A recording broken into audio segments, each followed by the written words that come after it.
শেখ হাসিনার পতন এবং পালিয়ে যাওয়ার পর প্রেসিডেন্ট শাহাবুদ্দিন চুপ্পুকে অপসারণের চেষ্টা হয়েছিল অল্প কিছুদিনের মধ্যেই। এই দাবি বিভিন্ন দিক থেকে এসেছিল।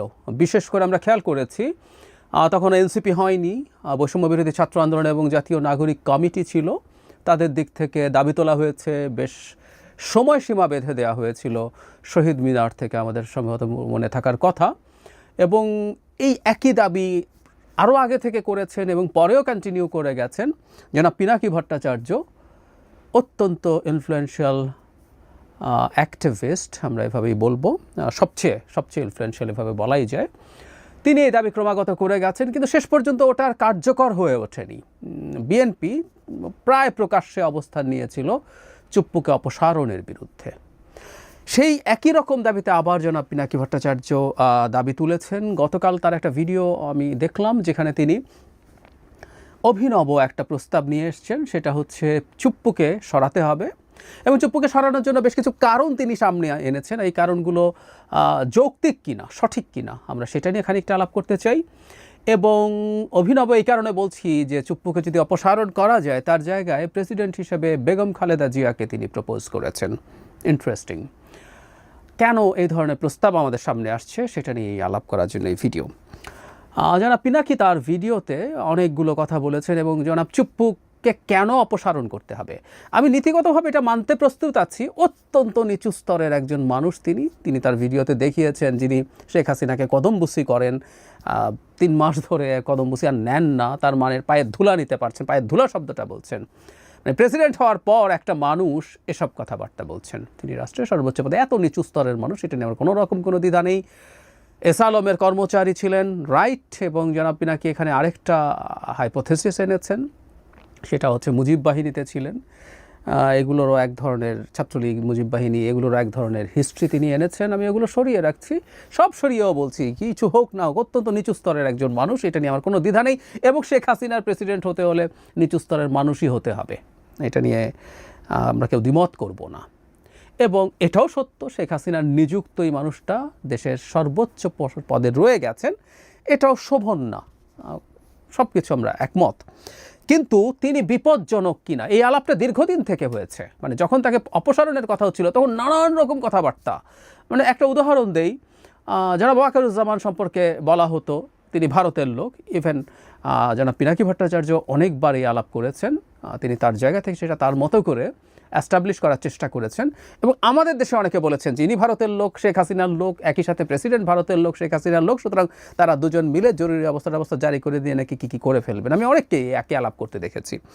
পরে রীতিমতো আমি এটা একটা আলাদা ভিডিও করে দেখিয়েছি, বাংলাদেশে জরুরি অবস্থা জারি প্রেসিডেন্ট করতে পারে না। মানে আমরা প্রেসিডেন্টের নামে অনেক কিছু দেখি, আসলে এগুলো প্রেসিডেন্ট করেন না, এই জিনিসটা আমরা ধরতে পারি না। এমনকি জরুরি অবস্থার জন্য প্রধানমন্ত্রীর কনস্টিটিউশনে আমাদের এখন প্রধান উপদেষ্টা, তার কাউন্টার সিগনেচার লাগবে, সুতরাং উনি না চাইলে কখনোই এটা হবে না। ধরুন যে কোনো দণ্ডপ্রাপ্ত আসামিকে ক্ষমা করে দিতে পারেন প্রেসিডেন্ট। রাষ্ট্রপতির ক্ষমা বলে আমরা একসময় ছোটোবেলায় রাষ্ট্রপতিকে গালিগালাজ করতাম যে রাষ্ট্রপতি এটা এই বিরাট খুনিকে ক্ষমা করে দিয়েছে। উত্তর হচ্ছে সব প্রধানমন্ত্রীর ক্ষমা।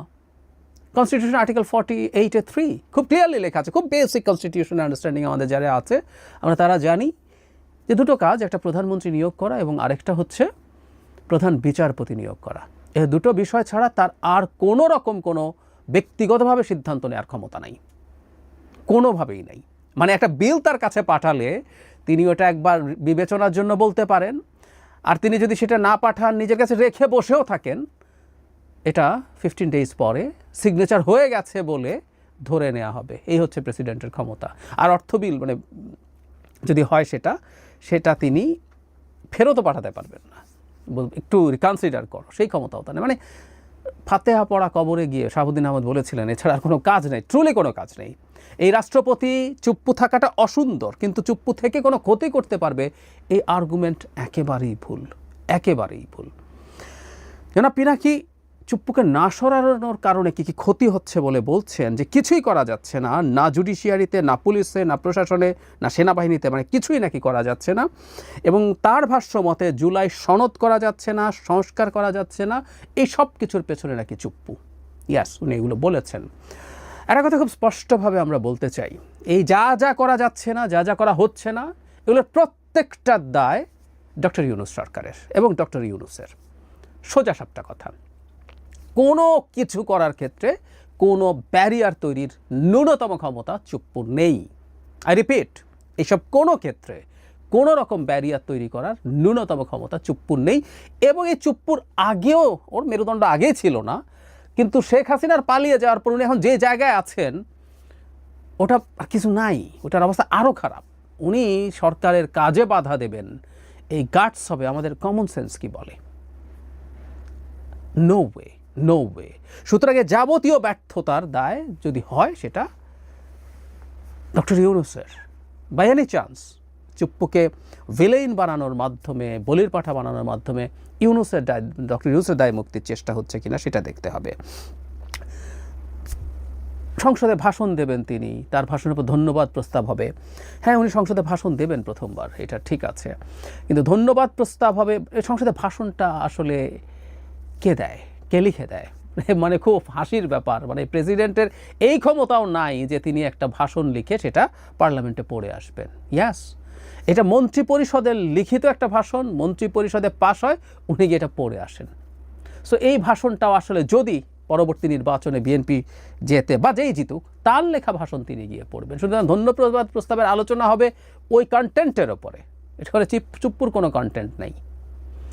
তার কাছে সংসদ সদস্যরা শপথ নেবেন, এটাকে তিনি জনাব পিনাকি ভট্টাচার্য ভালোভাবে দেখেন না। আমরা একটু জেনে রাখবো, পার্লামেন্টের সদস্যদের শপথ আসলে মানে আমাদের আইন অনুযায়ী স্পিকার সেটা পড়ান।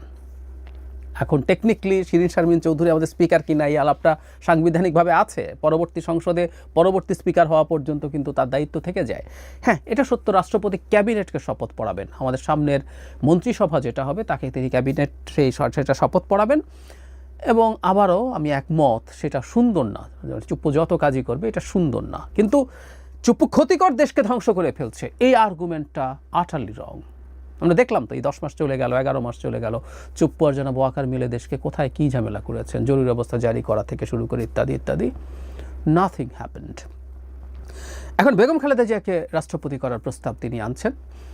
বেগম খালেদা জিয়া রাষ্ট্রপতি হবেন, বাংলাদেশের প্রথম নারী রাষ্ট্রপতি, এটা আসলেই অসাধারণ ব্যাপার, কোনো সন্দেহ নেই। এবং তার মতো একজন ব্যক্তিত্ব যিনি বাংলাদেশের গণতান্ত্রিক লড়াইয়ে দীর্ঘ লড়াই করে গেছেন। আমি বেগম খালেদা জিয়ার ত্যাগ নিয়েও আলাদাভাবে কথা বলেছি, যিনি মারাত্মক জটিল রোগে আক্রান্ত হয়ে সরকারের সাথে কম্প্রোমাইজ করেননি, লড়াই করে গেছেন, জেলে থেকেছেন, তখনও কোনো রকমভাবে দলকে একটা পাতানো নির্বাচনে পার্টিসিপেট করানোর চেষ্টা থেকে দূরে ছিলেন। মানে ইনর্মাস সেই এরশাদের সময় থেকে, মানে আমি প্রায় বলি যে জিয়াউর রহমান তো আসলে রাজনীতিবিদ ছিলেন না, তিনি একজন রাষ্ট্রপতি ছিলেন, সেখানে থেকে একটা দল তৈরি করেছেন, সেখানেও তার বিরাট ক্রেডিট আছে। ক্ষমতায় থাকলেও এরশাদ তার দ্বিগুণ ক্ষমতায় থেকেও তার কাছাকাছিও কোনো দল তৈরি করতে পারেনি, কিন্তু বিএনপি ট্রুলি একটা রাজনৈতিক দল হয়ে উঠেছিল বেগম খালেদা জিয়ার হাত ধরে। একজন সাধারণ গৃহিণী থেকে তিনি এই অসাধারণ অর্জন করেছেন, প্রাইম মিনিস্টার ছিলেন 3 বার, এবং অসাধারণ হবে তিনি যদি প্রেসিডেন্ট হন। কিন্তু আমাদের প্রশ্ন হচ্ছে, তাকে কেন এই সরকারের চুপ্পুকে সরিয়ে প্রেসিডেন্ট হতে হবে?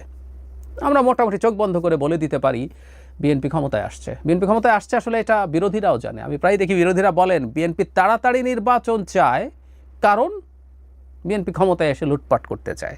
তার মানে তারাও বলছে বিএনপি ক্ষমতায় আসবে, বোঝে।